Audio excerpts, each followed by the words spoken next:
ꯑꯍꯥꯟꯕꯃꯛꯇꯗ hello ꯇꯥꯕꯤꯅꯤꯡꯕ live phone ꯄ꯭ꯔꯣꯒ꯭ꯔꯥꯝꯒꯤ ꯊꯧꯔꯝ ꯃꯤꯠꯌꯦꯡ ꯇꯥꯕꯤꯔꯤꯕ ꯑꯃꯗꯤ ꯇꯥꯕꯤꯔꯤꯕꯁꯤꯡꯕꯨ ꯄꯨꯁꯄꯔꯥꯅꯤ ꯂꯥꯏꯁ꯭ꯔꯝꯅ ꯇꯔꯥꯝ ꯅꯣꯛꯆꯔꯤ꯫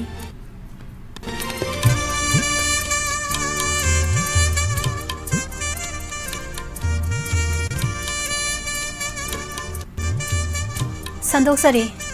ꯂꯥꯏꯚ ꯐꯣꯟ ꯄ꯭ꯔꯣꯒ꯭ꯔꯥꯝꯒꯤ ꯊꯧꯔꯝ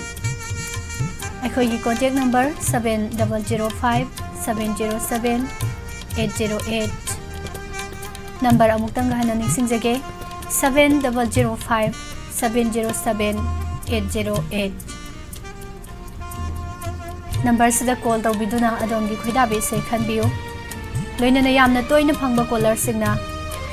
पुंफम सिगी लाइव फोनिंग प्रोग्राम दा कॉल तौबिदना अतोपा तोइना फंगजदबा सिंगदा चांस पिबियो हाइबा वाफम सिमा मयामदा नोलुक्सरी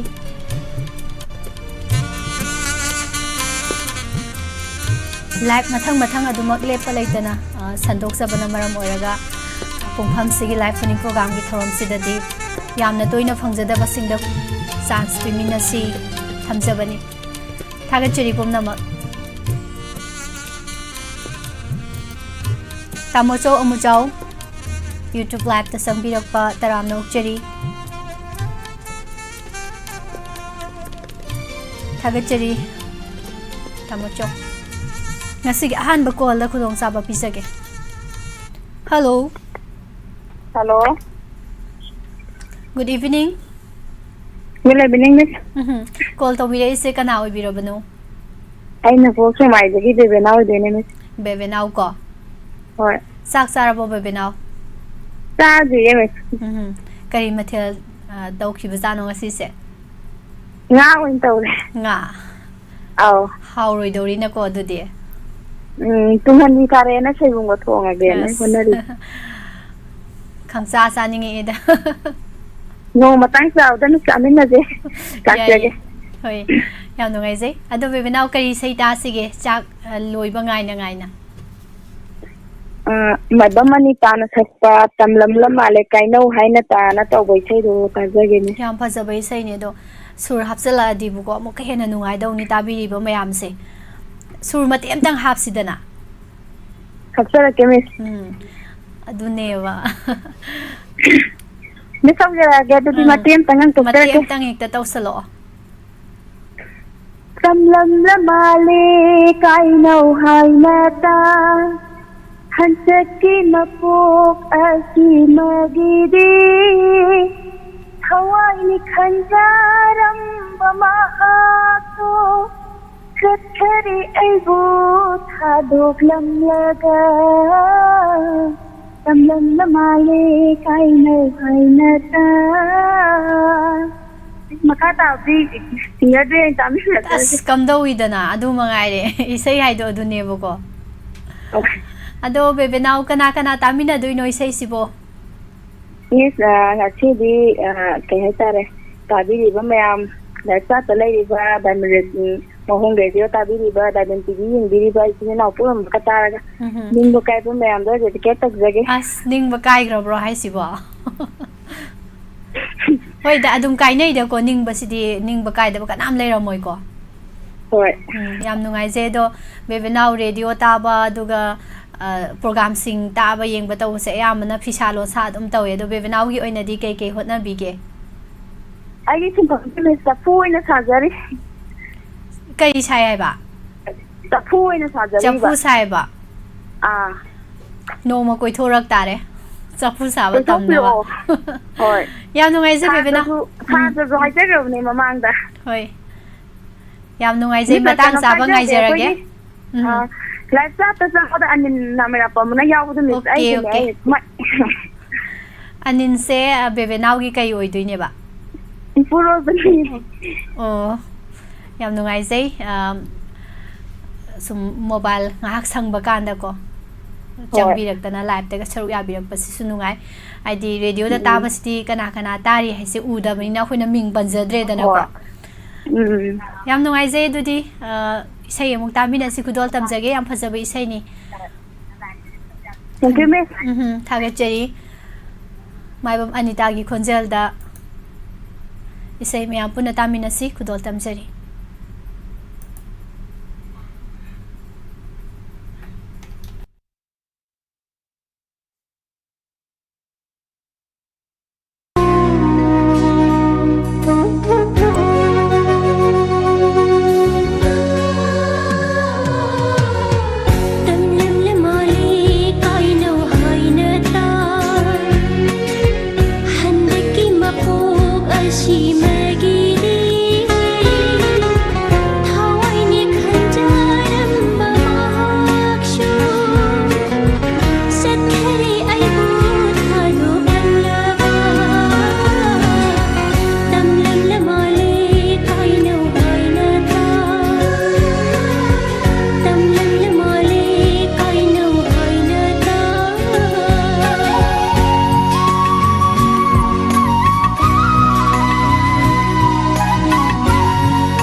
ꯑꯍꯥꯟꯕ ꯏꯁꯩꯁꯦ ꯃꯌꯥꯝ ꯁꯦꯠ ꯁꯣꯡꯅꯤꯀꯣ ꯑꯗꯨꯝ ꯃꯈꯥ ꯇꯥꯔꯛꯄꯁꯤꯗꯤ ꯈꯪꯗ꯭ꯔꯤ ꯀꯃꯥꯏꯅ ꯇꯧꯔꯛꯄ ꯌꯦꯡꯁꯤ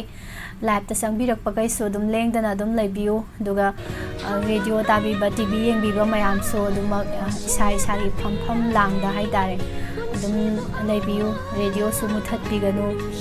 ꯂꯩꯊꯕꯤꯒꯅꯨ ꯑꯗꯨꯝ ꯇꯥꯃꯤꯟꯅꯁꯤ ꯀꯣꯂꯔ ꯃꯌꯥꯝꯅ ꯈꯟꯕꯤꯔꯛꯄ ꯏꯁꯩ ꯊꯥꯒꯠꯆꯔꯤ ꯄꯨꯝꯅꯃꯛ ꯂꯥꯏꯚꯇ ꯆꯪꯕꯤꯔꯛꯄ ꯃꯤꯡ ꯄꯟꯖꯒꯦ ꯑꯇꯣꯞ ꯑꯇꯣꯞꯄ ꯄ꯭ꯂꯦꯠꯐꯣꯝꯁꯤꯡꯗ ꯌꯦꯡꯉꯤꯕ ꯇꯥꯔꯤꯕ ꯃꯌꯥꯝꯗꯤ ꯎꯕ ꯐꯪꯖꯗ꯭ꯔꯕꯅꯤꯅ ꯃꯤꯔꯥꯏꯕꯗꯤ ꯅꯠꯆꯗꯦ ꯎꯗꯕꯅꯤꯅ ꯀꯧꯖꯗꯕꯅꯤ ꯂꯤꯅꯣꯛꯁ ꯇꯔꯥꯝꯅꯣꯛꯆꯔꯤ ꯕꯤꯖꯦ ꯈꯨꯃꯟ ꯁꯦ ꯁꯅꯥ ꯏꯟꯖꯥꯡ ꯃꯊꯦꯜ ꯌꯥꯝ ꯍꯥꯎꯋꯦ ꯑꯁꯤꯁꯦ ꯏꯕꯨꯡ ꯇꯣꯝꯕꯅ ꯆꯥꯛꯁꯦ ꯌꯨꯝꯗ ꯀꯧꯕꯗꯤ ꯑꯩꯈꯣꯏꯁꯦ ꯆꯠꯇ꯭ꯔꯕꯅꯤꯅꯅꯦ ꯁꯤꯗ ꯂꯥꯛꯑꯒ ꯑꯣꯏꯅ ꯆꯥꯛ ꯀꯧꯕꯤꯔꯦ ꯑꯍꯥꯎꯕ ꯃꯊꯦꯜ ꯊꯣꯡꯉꯤ ꯈꯔꯁꯨ ꯃꯍꯥꯎ ꯇꯪꯖꯔꯦ ꯌꯥꯝ ꯍꯥꯎꯋꯦ Ibung Anjan, Taram Noksari Leo, Kaisam Nares, Seganit, Taram Noksari, Sangbirapa, Gayatri Herom Gasidi, Karating na Tumbatari, Dunani, Set Payadre, Punlaga Tamming, a city side. I say Tassintum Leo. Nene Runia Quizum, Taram Noksari, Baby now Suyorome, and in Amerikpum. Taram Noksari, Isay Nuai, Kedavati, Konthozam, Suni Laishram, Tagachiri Matangi Kolar Nakaram by say Amukan Birak Page Puna Ying Minasi Kolo Kazage. Hello. Hello, good evening, Miss. Good evening. Call the Birak Palming Lefam Hibio.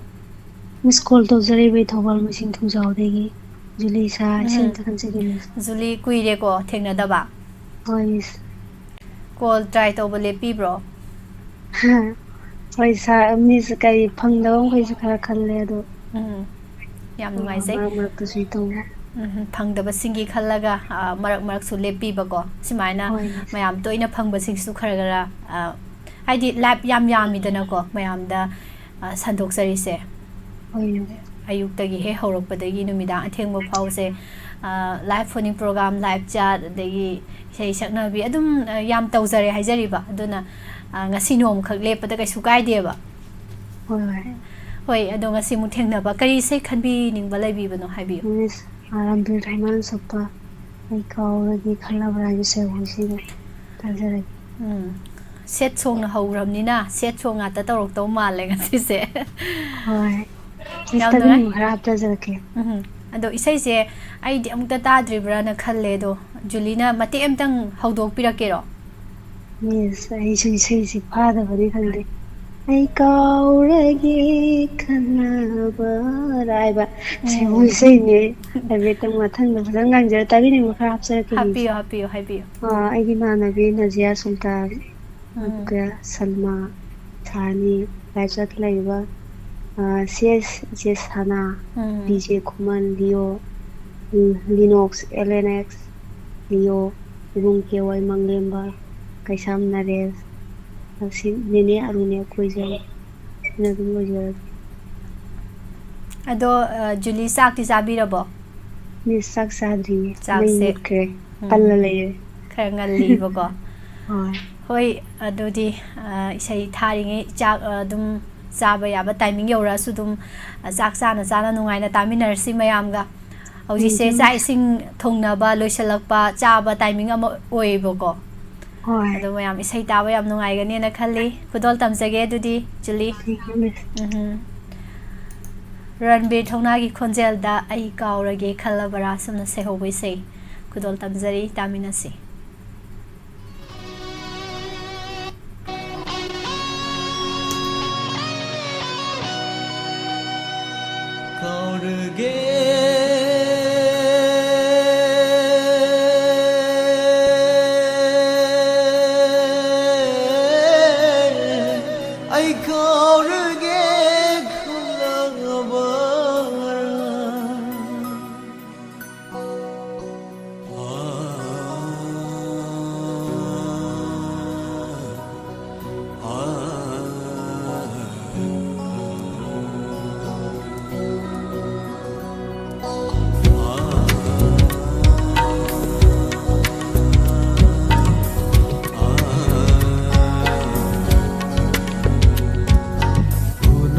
Khandula nangna lamre ningdula laibu unadre khandula nangna lamre ningdula laibu kaurage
Pamiram gilay kol gisiday shida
Tagi ashada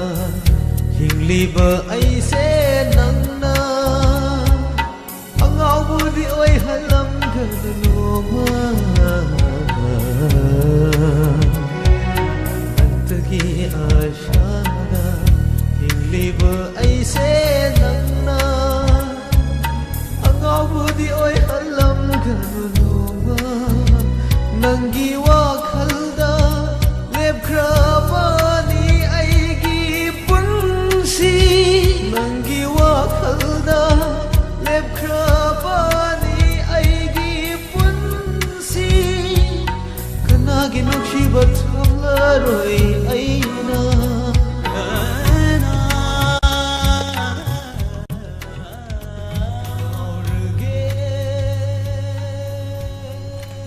Ibung Sawolo Hawai Lakpam Utti kano ni isay si mayam kap na rin ngay sa nuglak na ba ni mayam rak ta sit law nun bisal laga lay horo ngahak lay di noksal le yung tawra ni ba ana sit law nun bisal lo aduga mina dum lay yung mayam na nuglak na ba yengak ta na ba kung som de special program ga lay bro heavy guide to hero special program se lay te ID masi harau nuai bagi celebration tawba natabani na ne guide do ma di lay te Iche thoksom ahongbi taramnok cheri che sorokaibam sumila laima bimol ningombam taramnok cheri lakta sangbirakpa ibong manglemba taramnok cheri bong iche lalita yengkhom keke moirangsa taramnok cheri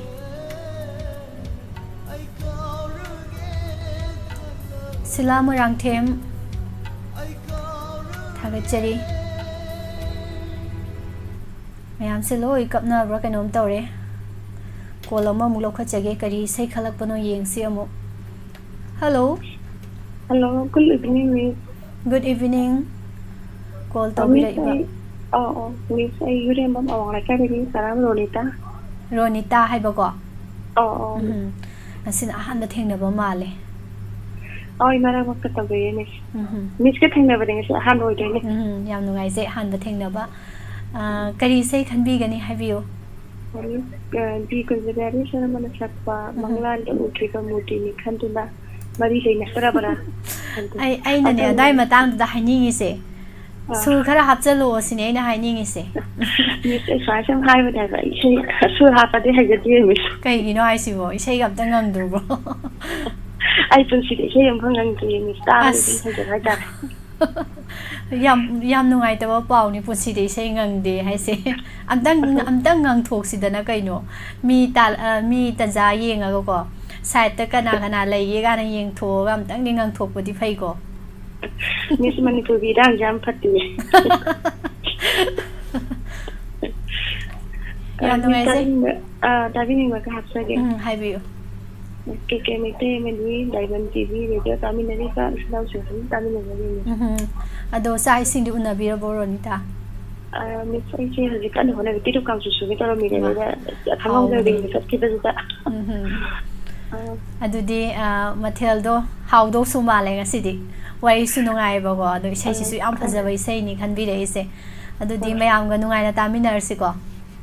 ꯃꯤꯁ ꯊꯥꯒꯠꯆꯔꯤ ꯃꯤꯁꯄꯨ ꯊꯥꯒꯠꯆꯔꯤ ꯁꯔꯨꯛ ꯌꯥꯕꯤꯕ ꯈꯟꯕꯤꯔꯛꯄ ꯏꯁꯩ ꯃꯪꯂꯥꯟꯗ ꯎꯈꯤꯕ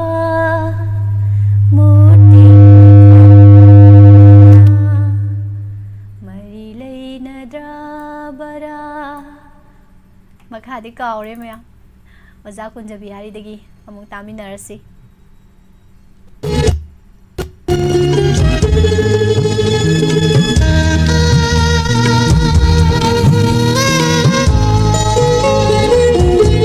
Manglanda ukhiba murti nikhanduna mari leina darabara nungsi satam se nungsi rubatha moise papuina ani maraksi dahairammu nungsi koranangu nungsi ruban amoise papuina anigi maraksida hairam nungsi koranangu nungsi ruban amoise papuina anigi maraksida hairam nungsi koranangu maraksida hairam nungsi koranangu manglanda ukhiba murti nikhanduna mari leina darabara nungsi satam se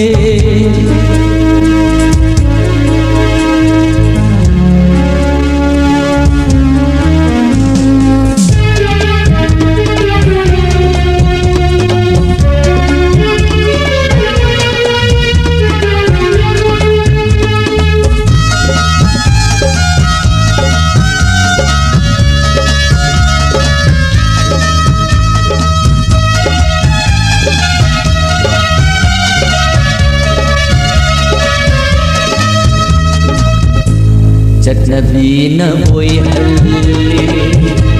nungsiba sepa nungsiba lahaira rani jatnabi se minam bani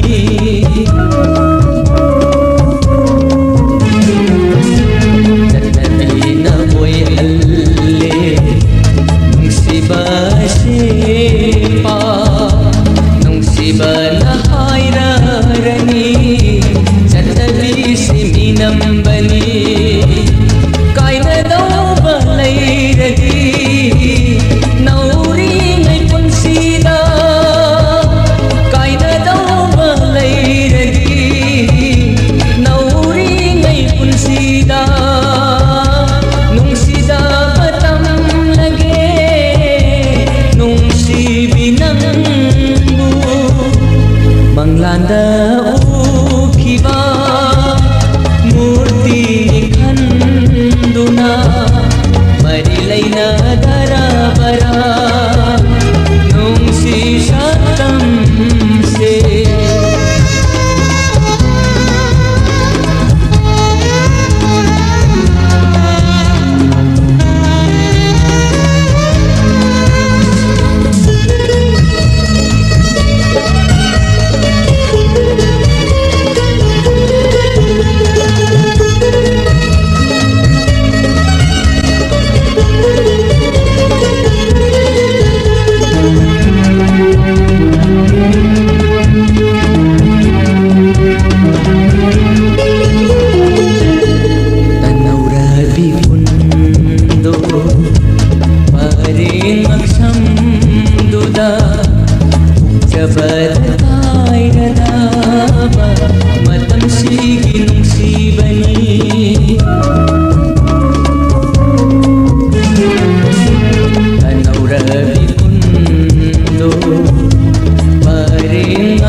निखंदुना मरी लेना दराबरा नुंसी शतम से नुंसिरुबा ताबुदी pen बनाएंगे याम नुंसी से मखतियम थागेचरी सिंखै लुवांग चेमचुन कोमिला लाइफ तजबिरपा Kabayan Tarang Doksari Ke Maragsida ayram nuksikora nangu nung siruban amoyse apuina anigi maragsida Mama Sulban sila Tarang Doksari Mama nuksikora nangu maragsida ayram nuksikora nangu थागचरी मथंगी कॉल अमुक लौखचगे संदोक्सरिबा थौरम असिदा सिसिनजरिबा अखोइगी कॉन्टैक्ट नंबर 7005707808 कॉल फंगदबसिंग ट्राई तौबियु थंगी कॉल लौखचगे hello hello thank you Isha Pushparani थागचरी मा तराम नौचरी माबुसु इमा चाय सिंग उनाबिरबो ओ चाक तो चादी चादोरे हां हाउ बोंगाई चादी चारम बिरोइने चाद्री मा अदो कॉल तौबिरै से इमा रितानी थोंजुदगी इमा करम बैसे खनबिगनी ताबिनिंग हाइबियु ओ नो इमा शांति दो फमुंग मखों चयादेना लैबनी मसा कंखनबा लांग फिल्मगी कनानो अमा लाक्लनी युंसीदा नोंमा सागैगी थाजा पुष्पारानी अदिनाव नुपी शांतिने अदु लाइफोनी ताबिरिबो पुनमक तामिनजगे थैंक यू थागेचरी मा इसै जे याम फजबे इसै नि ताखिदबा याम कुइरबा याम नुसी कनानो अमा लाक्लनी युमसिदा नोमा सागैगी थाजा ओइना माइथोंना ngalarani कनानो अमा लाक्लनी युमसिदा नोमा तस nganghore tanja phangingayda taminasi lang film dagi nawboy amadi rosbina ani gi khunjal da marang them inaw na sayengba RK Jitena sayang bai sai kanano ama laglani yumsida nomba kanano ama laglani yumsida nomba mai thong na ngalarani sagai gi thaja oina mai thong na ngalarani sagai gi thaja oina kanano ama laglani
ꯂꯩꯀꯣꯜꯁꯤꯗ ꯃꯨꯠꯅꯥꯏꯗ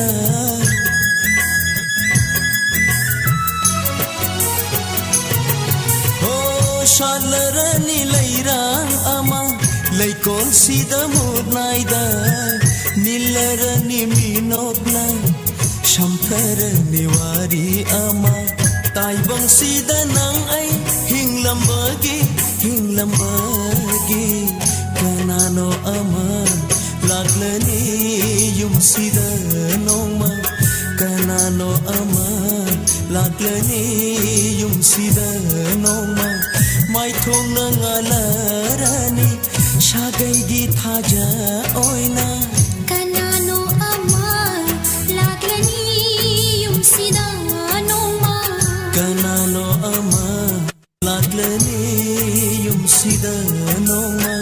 ꯃꯥꯏꯊꯣꯡꯅ ꯉꯥꯜꯂꯔꯅꯤ ꯁꯥꯒꯩꯒꯤ ꯊꯥꯖ ꯑꯣꯏꯅ ꯃꯥꯏꯊꯣꯡꯅ ꯉꯥꯜꯂꯔꯅꯤ ꯁꯥꯒꯩꯒꯤ ꯊꯥꯖ ꯁꯤꯈꯔ ꯂꯨꯋꯥꯡ ꯏꯁꯩꯁꯦ ꯄꯨꯛꯅꯤꯡ ꯅꯨꯡꯁꯤꯕ ꯉꯥꯛꯇ ꯈꯜꯂꯛꯏꯔꯕ ꯑꯩꯁꯨ ꯈꯜꯂꯤꯅꯦ ꯉꯁꯥꯏꯗꯒꯤ ꯀꯩꯅꯣ ꯏꯁꯩꯁꯤ ꯇꯧꯔꯤꯁꯦꯅ ꯑꯗꯨꯕꯨ ꯇꯥꯏꯃꯤꯡꯁꯤꯒ ꯑꯗꯨꯝ ꯆꯥꯟꯅꯕ ꯏꯁꯩꯅꯤ ꯍꯥꯏꯇꯥꯔꯦ ꯇꯥꯃꯤꯟꯅꯁꯤ ꯅꯨꯡꯉꯥꯏꯅ ꯃꯔꯣꯜ ꯑꯃꯀꯣ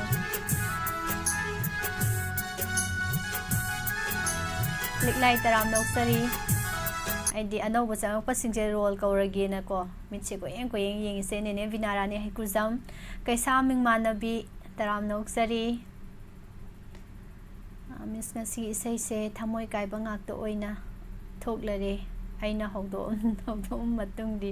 ꯈꯜꯂꯔꯣꯏ ꯅꯤꯡꯕ ꯀꯥꯏꯕ ꯏꯁꯩꯒ ꯑꯝꯇ ꯍꯥꯏꯁꯤꯅꯤ ꯕꯦꯕꯦꯅꯥꯎ ꯑꯗꯨꯅꯤ ꯈꯨꯂꯥꯡꯒꯥꯡꯗꯅꯦ ꯈꯨꯂꯥꯡꯒꯥꯡ ꯃꯌꯥꯝꯅ ꯈꯨꯂꯥꯡꯒꯥꯡ ꯀꯧꯅꯔꯤꯁꯦ ꯑꯇꯩꯒꯤ ꯅꯠꯇꯦꯕ ꯈꯨꯂꯥꯡꯒꯥꯡ ꯐꯔꯗꯤ ꯄꯣꯠꯁꯤꯠ ꯐꯩꯒ ꯍꯥꯏꯅꯕꯗꯣ ꯈꯨꯂꯥꯡꯒꯥꯡꯗ ꯁꯦꯠ ꯁꯣꯡ ꯑꯣꯏꯈ꯭ꯔꯕꯅꯤꯅ ꯑꯗꯨꯝ ꯃꯈꯥ ꯇꯥꯔꯛꯄꯁꯨ ꯑꯗꯨꯝ ꯇꯧꯔꯛꯏꯁꯤꯅꯤ ꯑꯗꯨꯕꯨ ꯃꯇꯝ ꯑꯗꯨم ꯂꯩꯔꯤ ꯌꯦꯡꯈꯤꯁꯤ ꯉꯥꯏꯍꯥꯛ ꯏꯕꯨꯡ ꯅꯤꯡꯊꯦꯝ ꯈꯨꯃꯟ ꯇꯔꯥꯝ ꯅꯣꯛꯆꯔꯤ ꯒꯥꯏꯇ꯭ꯔꯤꯒꯤ ꯆꯥꯠ ꯄꯥꯏ ꯂꯣꯟꯅ ꯄꯥꯈꯤꯕ ꯑꯣꯏꯔꯝꯗꯧ ꯃꯥꯜꯂꯦ ꯑꯩꯒꯤꯁꯦ ꯄꯥꯗꯤ ꯄꯥꯏꯌꯦꯕ ꯆꯟꯆꯟ ꯑꯉꯣꯝ ꯏꯁꯩ ꯂꯣꯏꯅ ꯐꯖꯩ ꯍꯥꯏꯕꯤꯔꯛꯏ ꯊꯥꯒꯠꯆꯔꯤ ꯅꯟꯗꯂꯥꯟ ꯃꯩꯇꯩ ꯇꯔꯥꯝ ꯅꯣꯛꯆꯔꯤ ꯑꯗꯨꯗꯤ ꯃꯊꯪꯒꯤ ꯑꯃꯨꯛ ꯌꯦꯡꯉꯁꯤꯀꯣ ꯀꯣꯂꯔꯁꯦ ꯀꯔꯝꯕ ꯏꯁꯩ ꯈꯜꯂꯛꯀꯦꯁꯦ ꯍꯜꯂꯣ ꯍꯜꯂꯣ ꯒꯨꯗ ꯏꯚꯤꯅꯤꯡ ꯏꯆꯥ ꯏꯕꯦꯝꯃ ꯒꯨꯗ ꯏꯚꯤꯅꯤꯡ ꯏꯃꯥ ꯇꯔꯥꯝ ꯅꯣꯛꯆꯔꯤ ꯑꯩ ꯐꯣꯟ ꯇꯧꯖꯔꯛꯏꯁꯦ ꯃꯃꯥ ꯏꯕꯦꯌꯥꯏꯃ ꯋꯥꯡꯈꯩ ꯅꯤꯡꯊꯦꯝꯄꯣꯛꯀꯤ ꯃꯄꯥꯟꯗꯒꯤ ꯃꯃꯥ ꯆꯥꯛ ꯏꯁꯤꯡ ꯎꯅꯕꯤꯔꯕꯣ ꯃꯃꯥꯁꯦ ꯆꯥꯛꯇꯤ ꯂꯣꯏꯔꯦ ꯍꯧꯖꯤꯛ ꯆꯥꯛ ꯊꯤꯒꯦꯅ ꯀꯟꯅ ꯍꯣꯠꯅꯖꯔꯤꯕꯅꯤ ꯐꯣꯟ ꯐꯪꯗꯣꯛꯈꯤꯕꯗꯨꯗ ꯉꯥꯏꯍꯥꯛꯇꯪ ꯃꯨꯠꯂꯀꯛ ꯂꯩꯖꯔꯤ ꯀꯔꯤ ꯏꯟꯖꯥꯡꯕꯨ ꯊꯣꯡꯉꯤꯅꯣ ꯏꯃꯥ ꯃꯃꯥꯁꯦ ꯏꯔꯣꯟꯕ ꯇꯧꯔꯦ ꯎꯝ ꯑꯗꯨꯒ ꯉꯥ ꯃꯆꯥ ꯑꯃꯇꯪ ꯇꯥꯎꯔꯤ ꯎꯝ ꯂꯣꯏꯔꯦ ꯑꯗꯣ ꯃꯃꯥꯅ ꯇꯥꯖꯅꯤꯡꯉꯤꯁꯤ ꯈꯜꯂꯨꯗꯦ ꯐꯤꯂꯝꯒꯤꯀꯣ ꯃꯟꯗꯥꯀꯤꯅꯤ ꯇꯈꯦꯜꯂꯝꯕꯝꯗ ꯁꯛꯄ ꯈꯜꯂꯨꯗꯦ ꯑꯁꯨꯝꯅ ꯅꯨꯡꯁꯤꯕꯁꯦ ꯑꯁꯨꯛ ꯋꯥꯒꯅꯤ ꯍꯥꯏꯕ ꯏꯁꯩꯗꯣ ꯇꯥꯖꯒꯦ ꯏꯁꯩꯁꯦ ꯏꯃꯥ ꯗꯨꯋꯦꯠ ꯁꯣꯡꯁꯨ ꯂꯩ ꯑꯗꯨꯒ ꯑꯩꯈꯣꯏ ꯗꯥ ꯅꯥꯎꯕꯣꯏꯅ ꯁꯛꯄ ꯑꯗꯨꯒ ꯏꯆꯦ ꯃꯟꯗꯥꯀꯤꯅꯤꯅ ꯁꯛꯄ ꯇꯣꯉꯥꯟꯕ ꯂꯩ ꯑꯗꯣ ꯏꯃꯥꯅ ꯇꯥꯅꯤꯡꯉꯤꯁꯦ ꯀꯔꯝꯕ ꯈꯣꯟꯖꯦꯜꯗ ꯇꯥꯕꯤꯅꯤꯡꯉꯤꯅꯣ ꯃꯃꯥꯅ ꯇꯥꯅꯤꯡꯉꯤꯁꯦ ꯃꯟꯗꯥꯀꯤꯅꯤꯅ ꯁꯛꯄꯗꯣ ꯑꯣꯏꯅ ꯇꯥꯖꯅꯤꯡꯉꯤ ꯌꯥꯝ ꯅꯨꯡꯉꯥꯏꯖꯩ ꯃꯃꯥ ꯎꯝ ꯃꯌꯥꯝ ꯄꯨꯟꯅ ꯅꯨꯡꯉꯥꯏꯅ ꯇꯥꯃꯤꯟꯅꯁꯤ ꯐꯖꯕ ꯏꯁꯩꯅꯤ ꯍꯣꯏ ꯍꯣꯏ ꯌꯥꯝ ꯅꯨꯡꯉꯥꯏꯖꯩ ꯑꯗꯨꯗꯤ ꯃꯃꯥ ꯃꯌꯥꯝ ꯂꯥꯏꯞꯇ ꯑꯃꯨꯛ ꯏꯁꯩ ꯅꯨꯡꯉꯥꯏꯅ ꯇꯥꯃꯤꯟꯅꯔꯁꯤꯀꯣ ꯍꯣꯏ ꯊꯦꯡꯛ ꯌꯨ ꯊꯥꯒꯠꯆꯔꯤ ꯏꯃꯥꯅꯁꯨ ꯍꯥꯏꯐꯦꯠ ꯍꯧꯗꯣꯛꯑꯝꯕꯗꯣ ꯈꯜꯂꯨꯗꯦ ꯅꯣꯡꯃꯇ ꯅꯨꯡꯁꯤꯕꯁꯤ ꯑꯁꯨꯛ ꯋꯥꯒꯅꯤ ꯌꯥꯝ ꯐꯖꯕ ꯏꯁꯩꯗꯨꯅꯤ ꯑꯩꯅ ꯁꯛꯄꯗꯁꯨ ꯐꯖꯩꯁꯤꯗꯤ ꯍꯦꯛ ꯍꯥꯏꯖꯤꯟꯕꯨ ꯇꯥꯃꯤꯟꯅꯁꯤ ꯃꯟꯗꯥꯀꯤꯅꯤꯒꯤ ꯈꯣꯟꯖꯦꯜꯗꯒꯤ ꯅꯟꯗꯣ ꯅꯤꯉꯣꯝꯕꯅ ꯁꯩꯔꯦꯡꯕ ꯂꯣꯏꯅꯅ ꯒꯣꯄꯤ ꯑꯃꯗꯤ ꯈꯣꯒꯦꯟꯅ ꯁꯩꯔꯥꯡꯕ ꯏꯁꯩ ꯈꯨꯗꯣꯜ ꯇꯝꯖꯔꯤ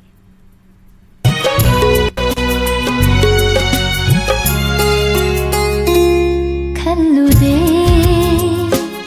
ꯅꯣꯡꯃꯇ ꯅꯨꯡꯁꯤꯕꯁꯦ ꯑꯁꯨꯛ ꯋꯥꯒꯅꯤ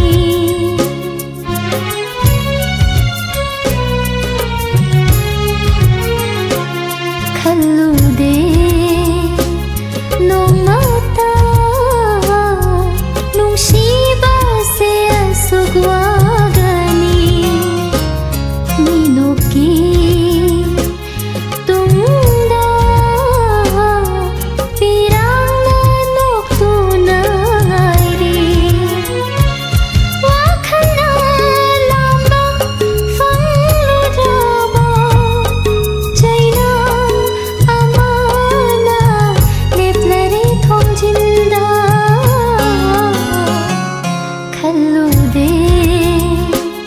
ꯅꯣꯡꯃꯇ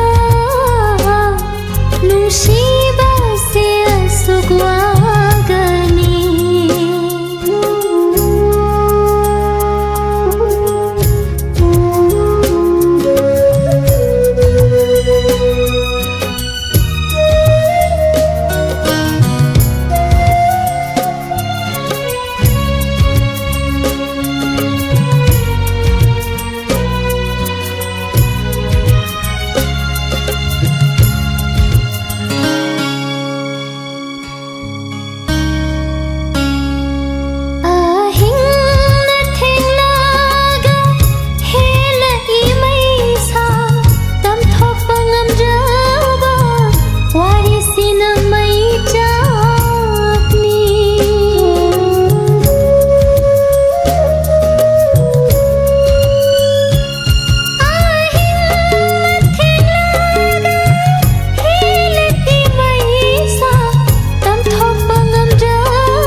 Naubinong taramno cheri che promila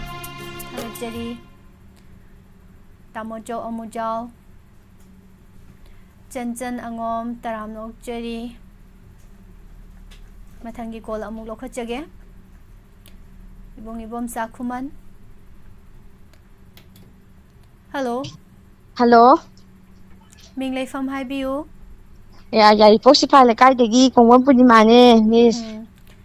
Taramno cheri che karamba isai khanbigani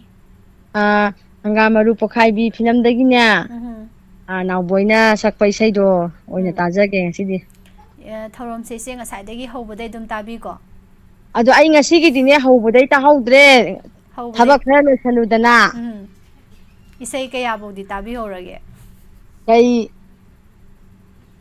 Mamangi dumju ta ani ahum ga tai hen tahauji thagraba Thadri Oh ai thagraba sini Isai je mayamna ngasi se isai je kainom tawba ga ta khale na sum haina leiramba Oh haina budu ise ta haudra zatla na tahawe adugudi Oh Ada ai arangba khanjage tawbane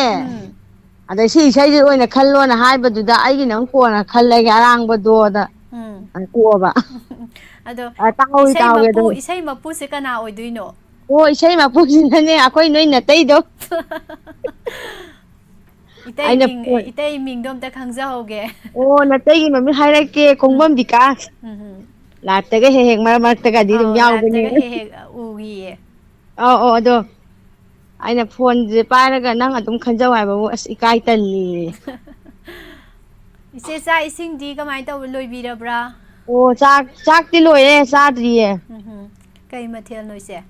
ꯑꯣ ꯏꯟꯖꯥꯡꯗꯤ ꯍꯧꯖꯤꯛꯀꯤꯅ ꯍꯋꯥꯏ ꯊꯣꯡꯉꯦ ꯑꯗꯩ ꯉꯁꯥꯏꯒꯤꯅ ꯌꯦꯟ ꯊꯣꯡꯕꯁꯨ ꯂꯩꯔꯦꯅ ꯑꯗꯨꯃꯥꯏꯅ ꯇꯧꯔꯦ. ꯑꯗꯣ ꯏꯟꯁꯥꯡ ꯍꯥꯎꯗꯣꯔꯤ ꯏꯇꯩꯅ ꯈꯟꯕ ꯏꯁꯩꯁꯤ ꯇꯥꯗꯅ ꯆꯥꯕ. ꯆꯥꯛ ꯈꯔ ꯍꯦꯟꯖꯟꯕꯤꯍꯧꯕ꯭ꯔꯥ ꯉꯁꯤ? ꯆꯥꯛꯇꯤꯅꯦ ꯊꯥꯒꯠꯆꯔꯤ ꯑꯗꯣ ꯏꯆꯦ ꯇꯥꯕꯤꯅꯤꯡꯕ ꯈꯔ ꯍꯥꯞꯐꯧꯈꯤꯒꯦ. ꯍꯥꯏꯕꯤꯌꯨ ꯍꯥꯏꯕꯤꯌꯨ ꯏꯆꯦ. ꯌꯥꯏꯔꯤꯄꯣꯛ ꯇꯣꯞꯇꯒꯤ ꯏꯅꯥꯎꯅꯨꯄꯤ ꯊꯥꯡꯖꯝ ꯕꯕꯥꯅꯤ ꯑꯗꯨꯒ ꯃꯥꯏ ꯃꯆꯥꯅꯨꯄꯤ ꯑꯅꯤ ꯏꯅꯨꯡꯉꯥꯟꯕꯤ ꯑꯗꯨꯒ ꯆꯥꯎꯕ ꯑꯗꯨꯒ ꯑꯩ ꯏꯆꯥ ꯅꯨꯨꯄꯤꯒ ꯍꯥꯞꯆꯔꯛꯈꯤꯒꯦ ꯆꯤꯡꯂꯦꯝꯕꯤ ꯁꯤꯁꯤꯅ ꯌꯥꯔꯦ ꯑꯗꯨꯒ ꯂꯥꯏꯞ ꯆꯥꯠꯇ ꯌꯥꯎꯔꯤꯕꯁꯤꯡꯗꯣ ꯑꯗꯨꯒ ꯄꯨꯟꯅ ꯇꯥꯃꯤꯟꯅꯖꯔꯒꯦ. ꯑꯗꯣ ꯏꯁꯩ ꯃꯄꯨꯁꯦ ꯏꯇꯩ ꯑꯣꯏꯔꯁꯨ ꯏꯆꯦ ꯃꯇꯦꯛ ꯑꯃ ꯉꯪꯊꯣꯛꯄꯤꯔꯝꯕ ꯌꯥꯔꯣꯏꯗ꯭ꯔꯣ? ꯑꯣ ꯑꯩꯅ ꯃꯥꯏ ꯃꯍꯨꯠ ꯁꯤꯜꯂ ꯉꯪ ꯇꯥꯔꯦꯗꯅ. ꯍꯣꯏ ꯑꯗꯨꯁꯨ ꯅꯨꯡꯉꯥꯏꯅꯤ ꯃꯇꯦꯛ ꯑꯃ ꯍꯧꯗꯣꯛꯄꯤꯔꯛꯑꯣ ꯏꯆꯦꯅ. ꯇꯥꯔꯛꯀꯅꯨ ꯌꯥꯗ꯭ꯔꯕ ꯍꯦ ꯄꯤꯔꯥꯡ ꯂꯝ ꯍꯦꯟꯃꯜꯂꯤꯀꯣ ꯅꯍꯥꯛꯁꯦ. ꯁꯤꯗ ꯁꯨꯝ ꯂꯣꯏꯁꯜꯂꯒꯦꯀꯣ. ꯈꯣꯟꯖꯦꯜ ꯐꯖꯕꯅꯤꯅ ꯁꯨꯔ ꯁꯦꯝꯗꯣꯛꯑꯁꯨ ꯑꯗꯨꯝ ꯐꯖꯩꯌꯦ ꯏꯆꯦ ꯇꯥꯕ ꯌꯥꯝ ꯅꯨꯡꯉꯥꯏꯌꯦ. ꯃꯥꯅꯤ ꯊꯥꯔꯛꯀꯗꯕꯅꯤ ꯅꯣꯏꯅ. ꯌꯥꯝ ꯅꯨꯡꯉꯥꯏꯖꯩ ꯏꯆꯦ. ꯍꯩꯔꯁꯨ ꯍꯩꯇ꯭ꯔꯁꯨ ꯐꯥꯔꯁꯨ ꯐꯥꯗ꯭ꯔꯁꯨ ꯏꯁꯩ ꯈꯜꯂꯛꯄꯗꯀꯣ ꯃꯇꯦꯛ ꯑꯃꯒ ꯉꯪꯊꯣꯛꯑꯝꯕ ꯁꯤꯒꯤ ꯅꯨꯡꯉꯥꯏꯕꯁꯨ ꯑꯗꯨꯝ ꯇꯥꯕꯤꯔꯤꯕ ꯃꯌꯥꯝꯗ ꯑꯗꯨꯝ ꯂꯩꯌꯦꯕꯀꯣ. ꯃꯥꯅꯦ ꯌꯥꯝ ꯑꯩꯈꯣꯏꯁꯨ ꯅꯨꯡꯉꯥꯏꯖꯩ ꯑꯗꯨꯝ ꯍꯩꯌꯦꯁꯨ ꯈꯪꯉꯦ ꯍꯩꯇꯦꯁꯨ ꯈꯪꯉꯦ ꯑꯗꯣ ꯅꯪ ꯉꯪꯊꯣꯛꯇꯗꯤ ꯀꯩꯅꯣ. ꯑꯗꯨꯅꯦ ꯌꯥꯝ ꯅꯨꯡꯉꯥꯏꯖꯩ ꯏꯆꯦ ꯃꯈꯥꯁꯤꯗꯤ ꯅꯥꯎꯕꯣꯏꯒꯤ ꯈꯣꯟꯖꯦꯜꯗꯒꯤ ꯄꯨꯟꯅ ꯇꯥꯃꯤꯟꯅꯔꯁꯤ. ꯊꯝꯖꯔꯒꯦ. ꯊꯥꯒꯠꯆꯔꯤ. ꯏꯇꯅ ꯏꯈꯤꯕ ꯃꯌꯦꯛ ꯈꯨꯗꯥꯡꯗ ꯍꯛꯈꯤꯕ ꯃꯥꯒꯤ ꯃꯃꯤꯡꯅ ꯑꯣꯏꯔꯦ ꯉꯁꯤꯗꯤ ꯑꯉꯥꯎꯕ. ꯐꯖꯕ꯭ꯔꯥ? ꯇꯥꯃꯤꯟꯅꯁꯤ ꯈꯨꯗꯣꯜ ꯇꯝꯖꯒꯦ ꯍꯪꯒꯥꯝ ꯃꯔꯨ ꯄꯣꯛꯈꯥꯏꯕꯤ ꯐꯤꯂꯝꯗꯒꯤ ꯍꯦꯔꯣꯖꯤꯠ ꯅꯥꯎꯔꯣꯏꯕꯝꯒꯤ ꯃꯌꯦꯛꯇ ꯁꯨꯔꯖꯤꯠꯅ ꯁꯩꯔꯥꯡꯕ ꯏꯁꯩ.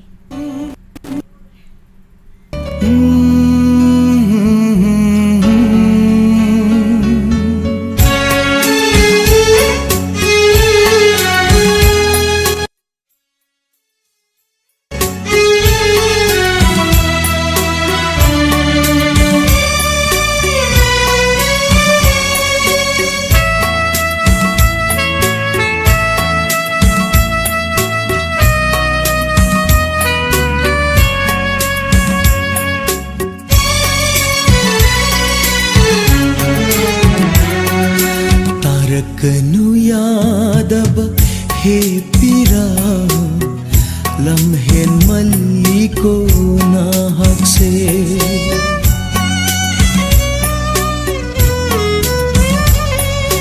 तारकनु यादव हे पीरा लम्हेन मल्ली को नाहक से खल्लूरनु यादव हे वाखल नंगसु हक मल्ली नुंसिरुबगी वाजवा पामजरुबगी कपजवा खनखे मानदि अयहापु ओइजवा थीबा नुंशिबा नंगी नसक्सिगा नंगी वखलदने खनदा लेरे नसा जाना मिजु खरा नुंसिबो मुगे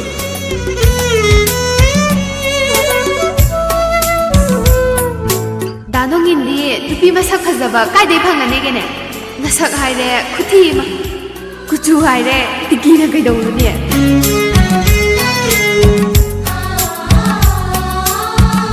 इतना इखिब मये नुंशिना थमजब शतम खुदांगा हक्किब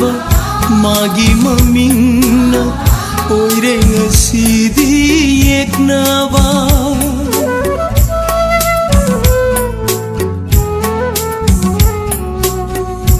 इतना इखिब मये ꯅꯨꯡꯁꯤꯅ ꯊꯝꯖꯕ ꯁꯛꯇꯝ ꯈꯨꯗꯥꯡꯗ ꯍꯛꯈꯤꯕ ꯃꯥꯒꯤ ꯃꯃꯤꯡꯅ ꯑꯣꯏꯔꯦ ꯉꯁꯤꯗꯤ ꯌꯦꯛꯅꯕ ꯃꯃꯜ ꯌꯥꯎꯗ꯭ꯔꯕ ꯄꯨꯟꯁꯤꯒꯨꯝ ꯈꯟꯕꯤꯔꯦ ꯅꯪꯅ ꯑꯩꯕꯨ ꯁꯤꯃꯇꯪꯗꯤ ꯍꯥꯏꯅꯤꯡꯉꯤ ꯅꯐꯝꯗ तारकनु यादव हे पीरा लम्हेन मल्ली को नाहक से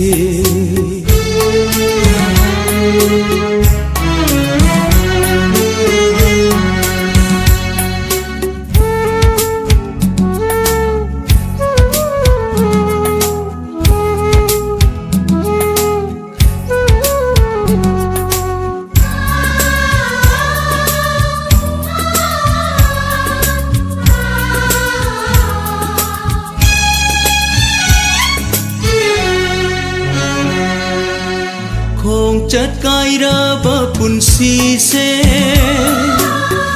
मम्मी शामलकले तपना अमुक लाकलरो पुन्सी बसंत नाकेन था खत ओय हौरे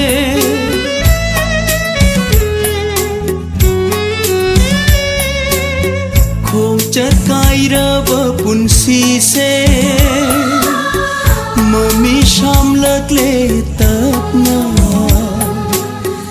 अमुक लाकलरो पुन्सी बसंत नाकेन था खत ओय हौरे पामजदा मागी थमोयना इनथोपीरबसु अइबु याइफबत ओइशनु महती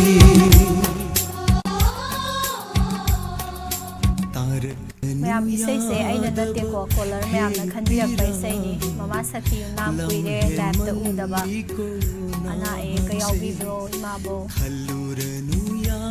सरोखाइबम किरण बला तराम नौचरी नेविदिता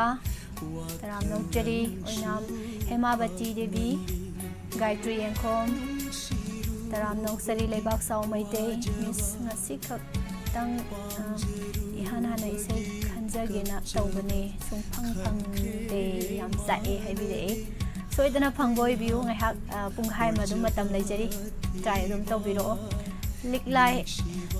joya silame nene aruni taram nokchari chela lita yengkhom ngasigi color singbu thaga chari haibire chena isai loi phajaina nene savitri ibung hendi laisram ibung ni mai maitei ibung gi comment se unu ne ta sen gi ba adubu phar gam ta di pa gi na ngasai de gi su thorang di tawjabane ibung se daw khara ya da ba dani ise lang lenton taram no sari gaitri sak saru ge haira saru ga halaira sei sa on hai sei se ai ga pokmina badi oi ado pokminar su mo jana da ba do oi ba jani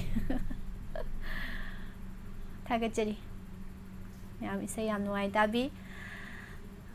सौया सी सेगनेट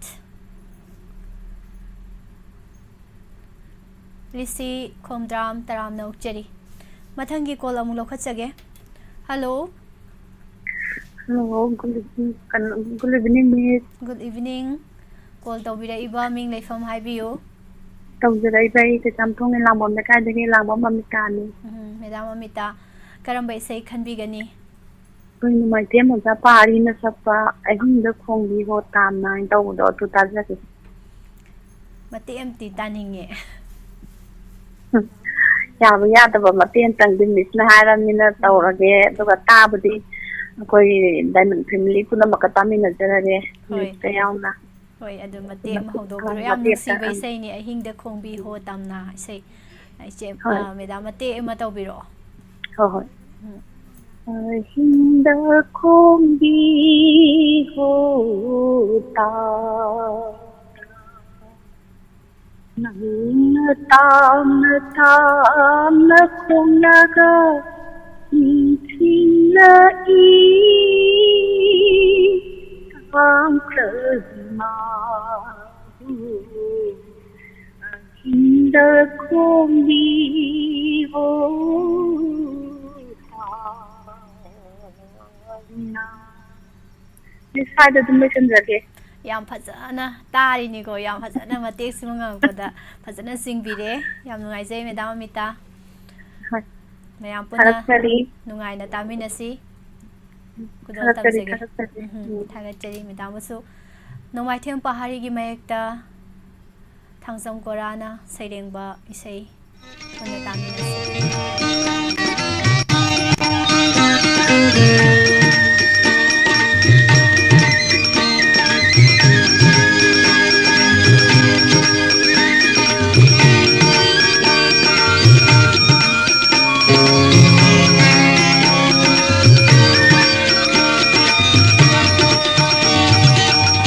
अयुग खोंगी होता ना ताम ताम नंग खोंग लग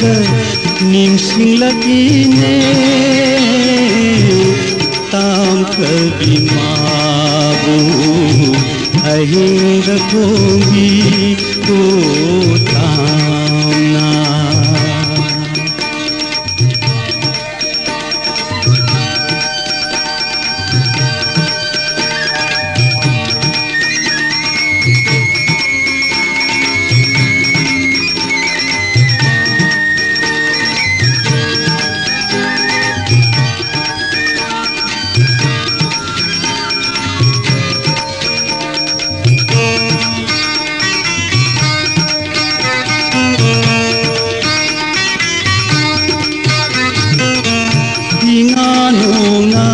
Samthok lagai thabal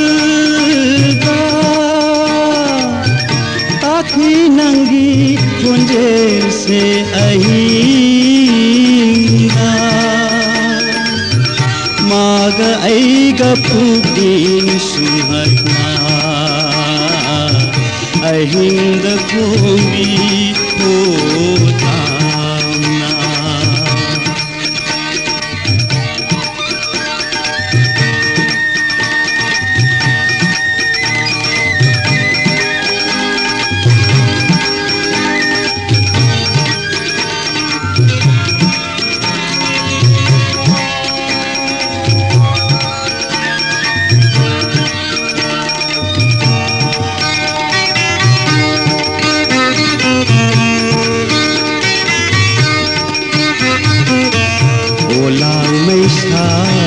Hamba malong su kumla khiliri khum doina aigi lumang da magi khijida mom su takhi bidai matamda isi gunda hi mamaida Maga aiga taya kaphiba ahinga kumbi hotamna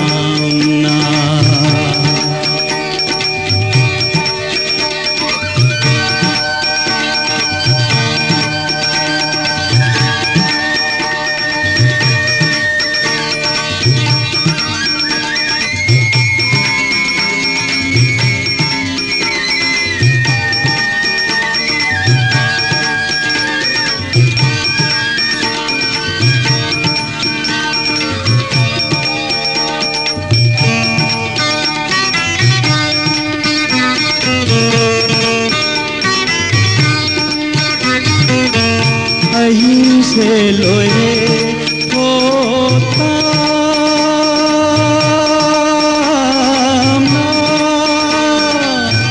leblo nangi ningsing wari do tum hallo ai bumi pu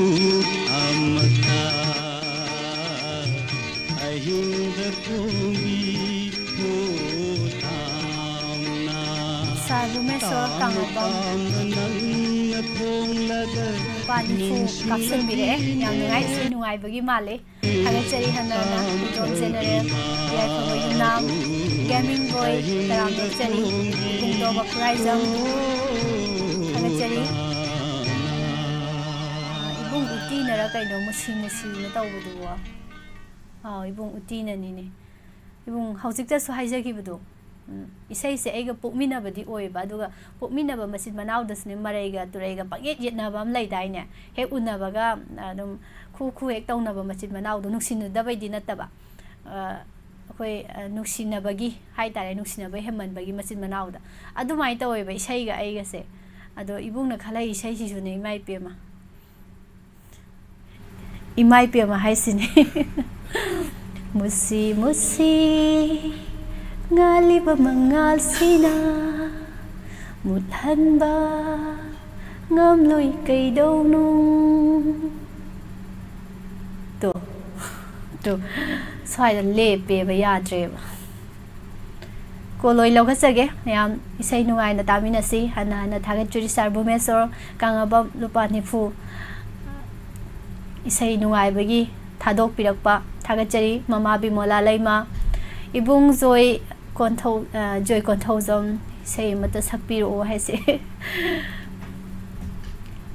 thagachari mani murang them sei siam nungai na tajari habirei dini laishram yare pa ritu salam taram no sari ngasitang thengna bani hanba yam nungai jai ibung punsiba good evening jangbirakpa ma'am लमगांग द पल्लगा लेबसिंग दो योक्सन बिरो को मतम लोइदोरे को रोल को वया होरोइजनी ममा सुविता योक्सले थागेचरी ममा बसु कॉल अमुलो खचगे हेलो हेलो इशल काय को बोचरी ibung musu taram nokchari ngasige hello tabining ba live phoning program gi thorom sida ibung gi khoida biba isai so haibi uduga ibung gi khonjal taba da ibung se khangjare ba ado mayam khangna ba ming leifam sum tang panbiu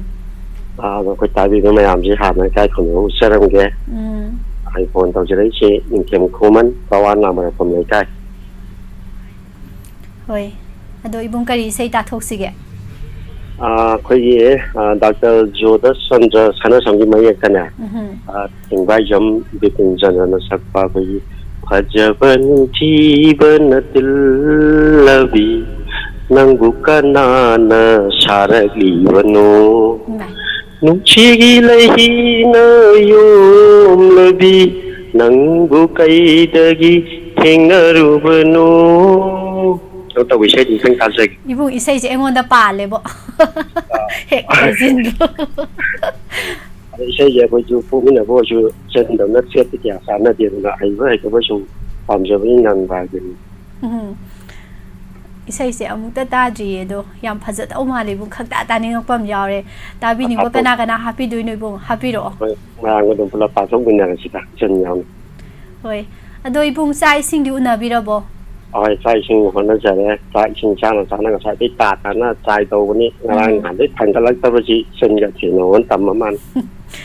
yam to ina phangan da ba se ai ge he hek theng nei ye bu yam nungai jai bu mayam punna nungai na tamina si bu na khan birak le be isai khudol tam jarage khara chari thingbai jam bipin chandra gi khonjal da joda chandra sana samna sayang be sai khudol tam chari अजब निंथी बन दिल लबी नमुकनान शारली बनो अजब निंथी बन दिल लबी नमुकनान शारली बनो नुंशी लईना योम लबी नमुकैदगी उनरु बनो अजब निंथी बन दिल लबी नंगु कनान शारली बनो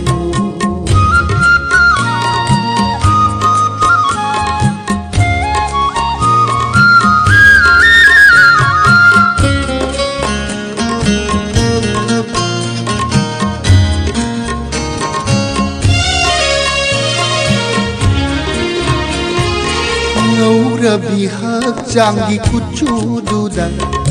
पारपना nganglbi phijol duga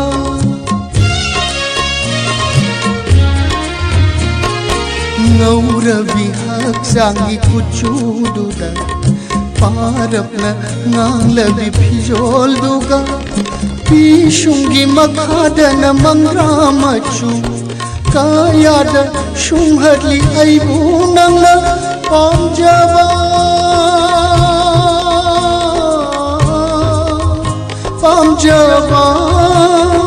pamjaba khibitna pullabini punsigi nungshibi oikrabini punsigi nungshibi ajabaning thibana tillabi nangu kanana sharatli banu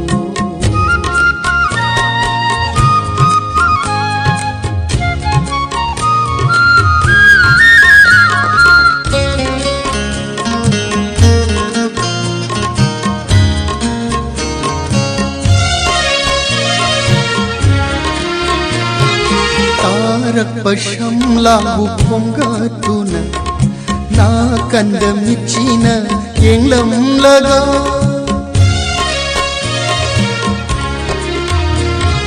tarak pashamla bupongatuna na kandamichina yenglam laga momon tanuk chabichin balduna nokallabi namana vishinduda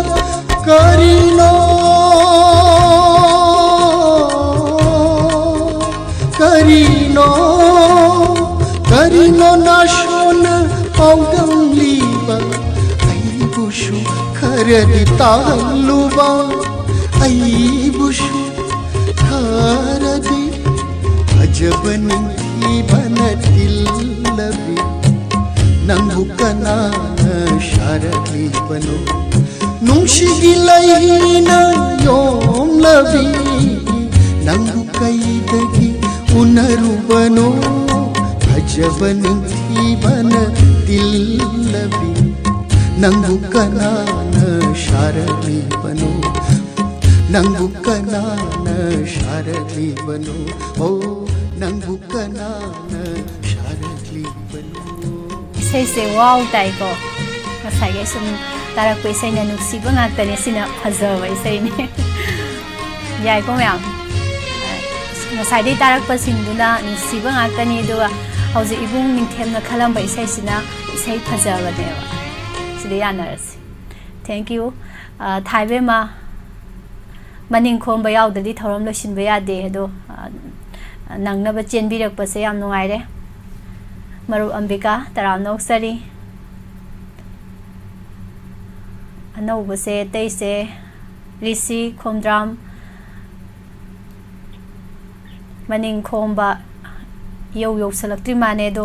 loiba matam di yowre sai se aroiba hairage aroiba haijalage lembi leima langpok lakpam taram no ucheri kumnamak ngasigi live ta lebi ba duga radio gi khuthang da tabiri ba tv channel gi khuthang da thorom sibu yengbiri ba sk tv de yengbiri ba khuding ma hana hana thagachiri caller sing call phangdaba sing di kapam duini adubo caller sing na khanbirak paisai tana penthok piu adong bisu soidana noma matam lakhini khandoksi iche bem sanik thojam haubadai tajari haibire chena yam nungai jei che Vicenta Kumar Kuman isai amata khanjage tawbadi suphang hek phangde da ko haibire nungai taba pauni tambirakpa mama ibe ai maguru mayum taram nokchari mainam hemabati thagachari nene somala aduni mayam tamna yausale aroi ba harak torabani maning khomba sum yausala amina sanjoi pangabam thagachari aroi ba caller lokha chage ngasi gi tharom segi hello taram nokchari good evening Chen ibung hendi gi khonjal male mane chen yam nungai jai ibung aroi ba caller da thengnare ꯑꯗꯣ ꯏꯕꯨꯡ ꯃꯌꯥꯝꯒ ꯁꯨꯝ ꯇꯥꯃꯤꯟꯅꯕ ꯉꯁꯤꯒꯤ ꯑꯣꯏꯅ ꯇꯥꯃꯤꯟꯅꯕ ꯌꯥꯒꯅꯤ ꯈꯟꯕ ꯏꯕꯨꯡꯅ ꯈꯣꯏꯗꯥꯕ ꯏꯁꯩ ꯀꯔꯝꯕ ꯏꯁꯩ ꯑꯣꯏꯕꯤꯔꯕꯅꯣ? ꯉꯁꯤꯗꯤ ꯃꯌꯥꯝ ꯄꯨꯟꯅ ꯇꯥꯃꯤꯟꯅ ꯌꯥꯕ ꯑꯩꯈꯣꯏꯒꯤ ꯅꯥꯎꯕꯣꯏꯅ ꯁꯛꯄ ꯉꯁꯤ ꯎꯅꯔꯤꯕ ꯑꯩꯈꯣꯏꯁꯦ ꯍꯌꯦꯡꯅ ꯀꯔꯤ ꯊꯣꯛꯂꯒꯕ ꯍꯥꯏꯕ ꯏꯁꯩꯗꯨ ꯑꯃꯨꯛꯇꯪ ꯇꯥꯖꯒꯦ. ꯏꯁꯩ ꯐꯖꯕꯒꯤ ꯇꯨꯡꯗ ꯏꯁꯩ ꯅꯨꯡꯁꯤꯕ ꯑꯃꯨꯛ ꯏꯅꯔꯛꯑꯦ. ꯏꯕꯨꯡ ꯆꯥꯛ ꯏꯁꯤꯡꯗꯤ ꯎꯅꯕꯤꯔꯕꯣ? ꯆꯥꯖꯔꯦ. ꯀꯩ ꯃꯊꯦꯜ ꯇꯧꯕꯤꯕꯅꯣ ꯏꯕꯨꯡ? ꯂꯐꯨ ꯏꯔꯣꯟꯕ ꯑꯣꯏꯅ ꯆꯥꯔꯦ ꯉꯁꯤꯗꯤ. ꯏꯕꯨꯡꯁꯦ ꯉꯁꯤꯁꯦ ꯈꯣꯡꯖꯣꯝꯒꯤ ꯑꯩꯈꯣꯏ ꯈꯣꯡꯖꯣꯝ ꯗꯦꯒꯤ ꯃꯐꯝꯗꯁꯨ ꯂꯥꯛꯄꯤꯔꯝꯕ ꯃꯥꯜꯂꯦ ꯏꯕꯨꯡ. ꯍꯣꯏ ꯏꯆꯟ ꯂꯥꯛꯑꯝꯃꯤ ꯉꯁꯤꯗꯤ. ꯏꯆꯟ ꯕꯤꯟꯗꯤꯌꯥ ꯊꯦꯡꯅꯩ, ꯑꯗꯒꯤ ꯖꯦꯃꯤ ꯊꯦꯡꯅꯩ. ꯍꯦꯛ ꯀꯣꯟꯅ ꯍꯦꯛ ꯀꯩꯅꯣ ꯇꯧꯔꯛꯄ ꯉꯁꯤꯐꯥꯎꯗ ꯑꯗꯨꯝ ꯗ꯭ꯌꯨꯇꯤ ꯑꯗꯨꯝ ꯌꯥꯎ ꯂꯩꯕ. ꯑꯗꯣ ꯉꯁꯤꯒꯤ ꯑꯣꯏꯅꯗꯤ ꯗ꯭ꯌꯨꯇꯤꯗꯣ ꯌꯥꯎꯔꯛꯇꯕ ꯍꯥꯏꯇꯥꯔꯦ, ꯗꯥꯎ ꯌꯥꯕ ꯍꯥꯏꯇꯥꯔꯦ. ꯉꯁꯤꯗꯤ ꯉꯥꯏꯍꯥꯛ ꯆꯠꯂꯨꯔꯒꯦꯅ. ꯍꯣꯏ. ꯑꯗꯣ ꯏꯕꯨꯡ ꯂꯥꯏꯚ ꯌꯥꯎꯕ ꯍꯥꯏꯇꯥꯔꯦ, ꯉꯁꯥꯏꯗꯒꯤ ꯂꯥꯏꯚ ꯌꯦꯡꯕ ꯃꯌꯥꯝ ꯃꯔꯛꯇ ꯉꯁꯤꯒꯤ ꯈꯣꯡꯖꯣꯝꯒꯤ ꯃꯐꯝꯁꯤꯗ ꯂꯥꯛꯄꯤꯔꯝꯕꯁꯦ ꯏꯌꯥꯎ ꯌꯥꯎꯗꯕ. ꯑꯗꯣ ꯏꯕꯨꯡ ꯉꯁꯤ ꯏꯕꯨꯡꯅ ꯊꯦꯡꯅꯕꯤꯔꯛꯄꯗꯀꯣ ꯃꯍꯧꯁꯥꯒ ꯃꯥꯟꯅꯗꯕ ꯍꯥꯏꯇꯥꯔꯦ ꯀꯔꯤ ꯀꯔꯤ ꯈꯦꯠꯅꯕ ꯍꯥꯏꯇꯥꯔꯦ ꯏꯕꯨꯡꯅ ꯍꯦꯛ ꯎꯕꯗ? ꯆꯍꯤ 3-4 ꯃꯃꯥꯡꯗ ꯆꯍꯤ 10ꯃꯨꯛ ꯍꯦꯜꯂꯛꯑꯦ ꯑꯩꯅ ꯈꯣꯡꯖꯣꯝꯗ ꯑꯗꯨꯝ ꯗ꯭ꯌꯨꯇꯤ ꯌꯥꯎꯔꯛꯏꯁꯦ. ꯑꯗꯣ ꯍꯥꯟꯅꯒꯤ ꯃꯤ ꯑꯩꯈꯣꯏꯒꯤ ꯃꯤꯆꯝ ꯃꯤꯌꯥꯝ ꯄ꯭ꯔꯖꯥ ꯃꯤꯌꯥꯝꯁꯦ ꯂꯥꯛꯄꯩ ꯆꯥꯡꯗꯤ ꯌꯥꯝ ꯍꯜꯂꯦ. ꯑꯗꯨꯝ 60% ꯑꯃꯨꯛ ꯋꯥꯠꯂꯦ ꯍꯥꯏꯇꯥꯔꯦ. ꯍꯌꯦꯡ ꯇꯥꯔꯦ. ꯑꯗꯣ ꯂꯥꯛꯏꯕ ꯈꯔꯁꯦ ꯑꯗꯨꯝ ꯂꯥꯛꯏꯕ ꯈꯔꯗꯨ ꯈꯛꯇꯅꯤ. ꯑꯗꯩ ꯉꯁꯥꯏ ꯌꯥꯝ ꯅꯨꯡꯉꯥꯏꯕ ꯑꯃꯅ ꯑꯩꯈꯣꯏ ꯃꯦꯗꯥꯝ ꯀꯨꯟꯖꯔꯥꯅꯤ ꯊꯦꯡꯅꯩ. ꯂꯥꯛꯑꯝꯃꯦ. ꯄꯗꯃꯁꯤꯔꯤ ꯃꯕꯣꯛ ꯀꯨꯟꯖꯔꯥꯅꯤ ꯅꯥꯃꯩꯔꯥꯛꯄꯝ. ꯍꯣꯏ ꯑꯗꯨ ꯃꯥ ꯊꯦꯡꯅꯩ. ꯃꯕꯣꯛꯁꯦ ꯁ꯭ꯇꯨꯗꯤꯑꯣꯗꯁꯨ ꯌꯧꯁꯤꯟꯕꯤꯔꯛꯑꯝꯃꯤ ꯉꯁꯤꯒꯤ. ꯌꯥꯝ ꯅꯨꯡꯁꯤ ꯍꯥꯏꯕ ꯃꯄꯥꯎ ꯇꯝꯕꯤꯔꯝꯃꯦ ꯍꯥꯏꯇꯥꯔꯦ. ꯃꯕꯣꯛ ꯊꯕꯛ ꯌꯥꯝ ꯆꯤꯜꯂꯒꯁꯨ ꯑꯃꯨꯛꯇꯪꯗꯤ ꯌꯥꯎꯖꯒꯦ ꯍꯥꯏꯗꯅ ꯊꯧꯔꯝꯁꯦ ꯂꯥꯛꯄꯤꯕꯅꯦꯅ ꯇꯥꯛꯄꯤ. ꯌꯥꯝ ꯅꯨꯡꯉꯥꯏꯖꯩ ꯏꯕꯨꯡ. ꯑꯗꯣ ꯏꯁꯩꯁꯦ ꯀꯅꯥ ꯀꯅꯥ ꯇꯥꯃꯤꯟꯅꯒꯅꯤ, ꯃꯤꯡ ꯍꯥꯞꯄꯤꯒꯗ꯭ꯔꯥ? ꯑꯗꯨꯝ ꯂꯥꯏꯐ ꯆꯥꯠꯇ ꯂꯩꯔꯤꯕ ꯑꯩꯈꯣꯏꯒꯤ ꯏꯆꯟ ꯖꯣꯌꯥ, ꯏꯆꯟ ꯊꯕꯥꯇꯣꯟꯕꯤ, ꯏꯆꯟ ꯑꯝꯕꯤꯀꯥ, ꯏꯆꯟ ꯂꯥꯡꯉꯩ ꯀꯣꯅꯁꯦꯝ, ꯏꯆꯟ ꯒꯥꯏꯇ꯭ꯔꯤ ꯍꯩꯔꯣꯝ, ꯑꯗꯩ ꯏꯆꯦ ꯂꯂꯤꯇꯥ ꯌꯦꯡꯈꯣꯝ, ꯏꯅꯦ ꯑꯔꯨꯅꯦ ꯀꯣꯏꯖꯝ, ꯏꯃꯥ ꯁꯈꯤ ꯌꯨꯝꯅꯥꯝ, ꯌꯥꯏꯐꯕ ꯌꯨꯝꯅꯥꯝ, ꯅꯤꯡꯊꯦꯝ ꯈꯨꯃꯟ, ꯏꯆꯦ ꯏꯕꯨꯡꯆꯥ ꯅꯤꯡꯊꯧꯖꯝ, ꯃꯣꯏ ꯈꯔꯁꯨ ꯀꯥꯎꯕ ꯌꯥꯎꯔꯦ. ꯑꯗꯨꯝ ꯃꯌꯥꯝ ꯄꯨꯟꯅ ꯇꯥꯃꯤꯟꯅꯖꯔꯒꯦ. ꯍꯣꯏ. ꯃꯌꯥꯝ ꯄꯨꯟꯅ ꯑꯗꯨꯝ ꯁꯝꯖꯜꯂ ꯂꯣꯏꯔꯦ. ꯍꯥꯏꯗꯤ ꯂꯣꯏꯅꯃꯛ ꯄꯜ ꯂꯩꯔꯗꯤꯀꯣ ꯍꯌꯦꯡꯐꯧ ꯂꯣꯏꯔꯔꯣꯏꯕ. ꯍꯣꯏ, ꯆꯨꯝꯃꯦ ꯆꯨꯝꯃꯦ. ꯌꯥꯝ ꯅꯨꯡꯉꯥꯏꯖꯩ ꯏꯕꯨꯡ. ꯑꯗꯣ ꯂꯣꯏꯁꯤꯜꯂꯛꯄꯁꯤꯗ ꯏꯁꯩꯁꯦ ꯑꯩꯅ ꯇꯛ ꯂꯥꯎꯅ ꯅꯆꯟꯅ ꯊꯥꯖꯤꯟꯖꯔꯛꯄꯗ ꯅꯨꯡꯉꯥꯏꯅꯕ ꯏꯕꯨꯡꯅ ꯃꯇꯦꯛ ꯑꯃꯇꯪ ꯍꯧꯗꯣꯛꯄꯤꯔꯛꯄ ꯌꯥꯒꯗ꯭ꯔꯣ ꯏꯕꯨꯡ? ꯍꯧꯔꯒꯦ ꯃꯇꯦꯛ ꯑꯃꯇꯪ. ꯍꯣꯏ. ꯅꯣꯡꯃ ꯁꯤꯔꯒ ꯂꯣꯏꯔꯕ ꯃꯤꯑꯣꯏ ꯃꯄꯣꯛꯅꯤ. ꯂꯣꯏꯁꯟꯖꯔꯒꯦ. ꯃꯇꯦꯛ ꯈꯖꯤꯛꯇꯪ ꯍꯧꯗꯣꯛꯄꯤꯔꯛꯄ ꯌꯥꯝ ꯅꯨꯡꯉꯥꯏꯖꯩ ꯏꯕꯨꯡ. ꯊꯥꯒꯠꯆꯔꯤ. ꯉꯁꯤꯒꯤ ꯑꯔꯣꯏꯕ ꯀꯣꯂꯔ ꯏꯕꯨꯡꯅ ꯈꯟꯕꯤꯔꯛꯄ ꯏꯁꯩ ꯅꯣꯡꯃ ꯁꯤꯔꯒ ꯂꯣꯏꯔꯕ ꯃꯤꯑꯣꯏ ꯃꯄꯣꯛꯁꯦ ꯅꯩꯍꯠꯄꯤꯔꯝꯂꯒ ꯑꯇꯣꯟꯕꯁꯤꯡꯕꯨ ꯅꯣꯛꯂꯤ ꯀꯅꯥꯅ ꯃꯤꯀꯞ ꯇꯥꯔꯒ ꯊꯃꯣꯏ ꯄꯦꯟꯅ. ꯈꯨꯅꯨꯡꯁꯤꯗꯣ ꯃꯇꯥꯡꯁꯦ ꯃꯌꯥꯝ ꯇꯥꯃꯤꯟꯅꯁꯤ. ꯏꯁꯩ ꯈꯨꯗꯣꯜ ꯇꯝꯖꯒꯦ. ꯈꯣꯡꯒꯣꯜ ꯐꯤꯂꯝꯗꯒꯤ ꯅꯥꯎꯕꯣꯏꯒꯤ ꯈꯣꯟꯖꯦꯜꯗ ꯏꯕꯣꯕꯤꯅ ꯁꯩꯔꯦꯡꯕ ꯑꯃꯗꯤ ꯑꯥꯔ.ꯀꯦ. ꯖꯤꯇꯦꯟꯅ ꯁꯩꯔꯥꯡꯕ ꯏꯁꯩ.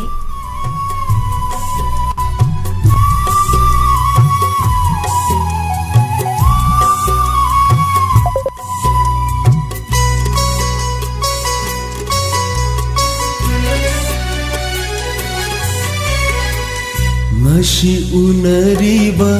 ꯑꯩꯈꯣꯏꯁꯦ ꯈꯪꯗꯦ ꯍꯌꯦꯡꯅ ꯀꯔꯤ ꯊꯣꯛꯂꯒꯕ ꯇꯨꯡꯒꯤ ꯄꯨꯟꯁꯤꯅ ꯀꯔꯤ ꯑꯣꯏꯔꯛꯀꯅꯤ ꯇꯨꯡꯒꯤ ꯄꯨꯟꯁꯤꯅ ꯀꯔꯤ ꯑꯣꯏꯔꯛꯀꯅꯤ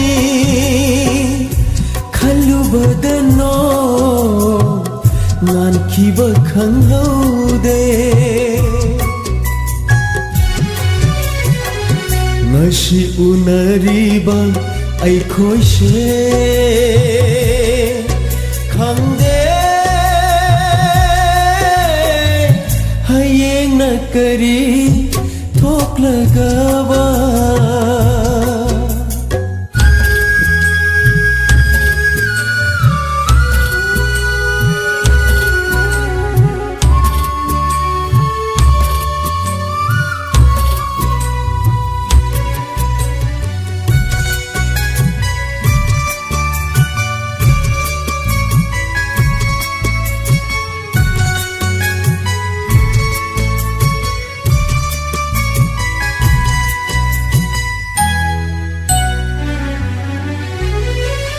ꯅꯣꯡꯃꯁꯤꯔꯒ ꯂꯣꯏꯔꯕ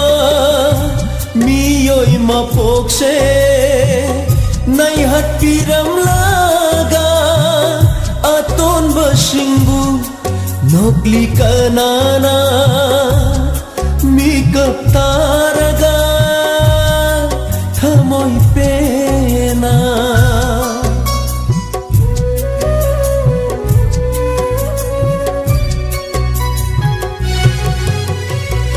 ꯅꯣꯡꯃꯁꯤꯔꯒ ꯂꯣꯏꯔꯕ ꯃꯤꯑꯣꯏ ꯃꯄꯣꯛꯁꯦ ꯅꯩꯍꯠꯄꯤꯔꯝꯂꯒ ꯑꯇꯣꯟꯕꯁꯤꯡꯕꯨ ꯅꯣꯛꯂꯤ ꯀꯅꯥꯅ ꯃꯤꯀꯞ ꯇꯥꯔꯒ ꯊꯃꯣꯏ ꯄꯦꯟꯅ ꯇꯦꯜꯂꯕ ꯄꯨꯟꯁꯤꯒꯤ ꯂꯝꯕꯤ ꯑꯁꯤꯗ ꯑꯆꯧꯄꯤꯁꯛ ꯀꯔꯤꯒꯤ ꯊꯝꯕꯤꯔꯝꯂꯤ ꯉꯁꯤ ꯎꯅꯔꯤꯕ ꯑꯩꯈꯣꯏꯁꯦ ꯈꯪꯗꯦ ꯍꯌꯦꯡꯅ ꯀꯔꯤ ꯊꯣꯛꯂꯒꯕ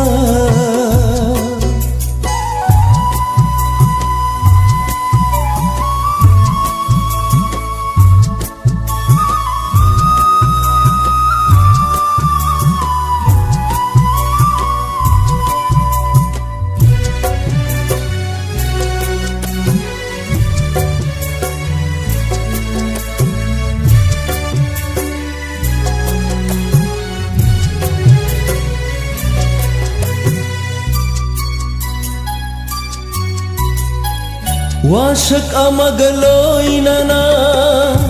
लाखी ताइबंगा खोमलांग लमन सिंगे पंथौ खोंगुलीगे खंदे विधिना करी अमुक तमलीगवा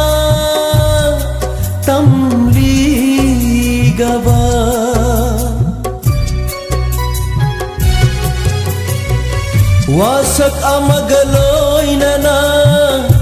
लाखी ताइबंगा खोमलांग लमन सिंगे पंथौ खोंगुलीगे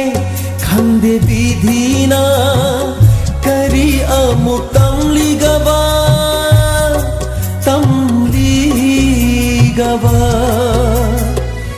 निंजब कया से पांगबंगमद्रिंगै चटखी दरा नुंसिर थवाई माना ngasi unariba aikhoise khangde hayeng na kari thoklagaba dungi punsina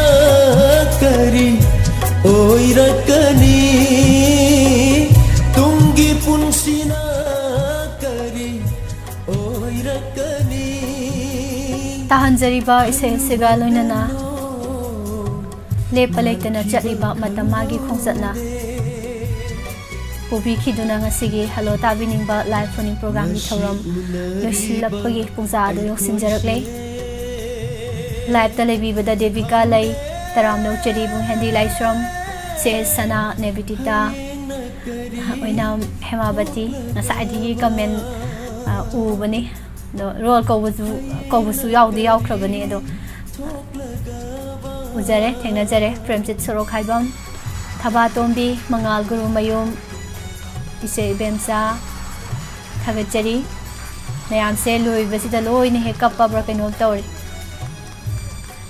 kappa sigida magtadi nungai taba phongdok sari seganit narasima Zayanta Sagol Sem Thagachari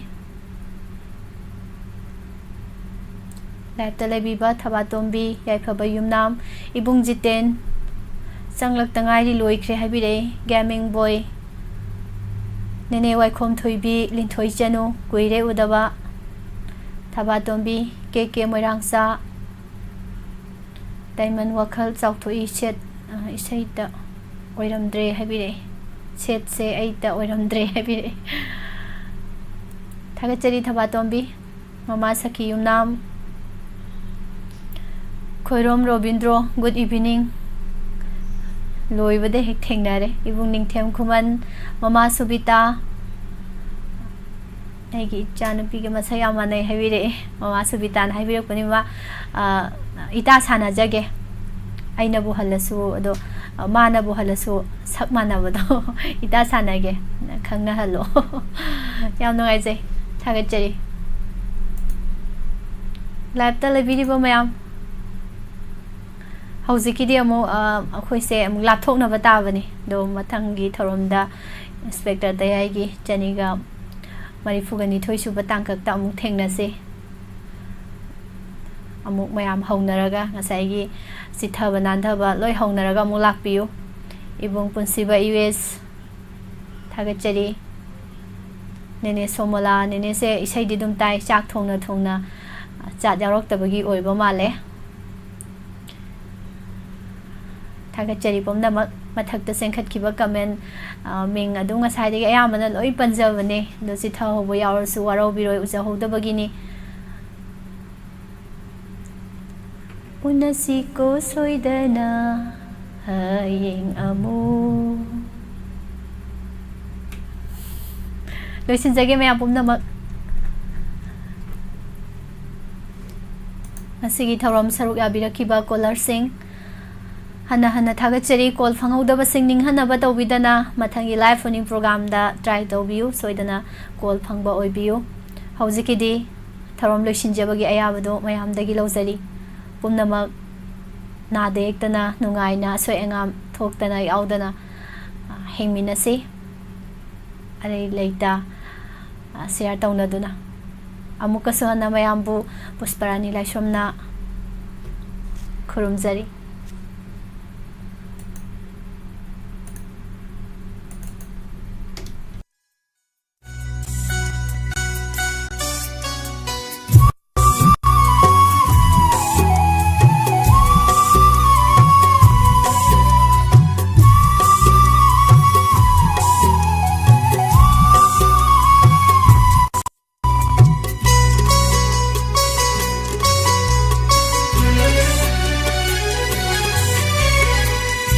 Ngasi unariba aikhoi se khangde hayeng na kari thok lagaba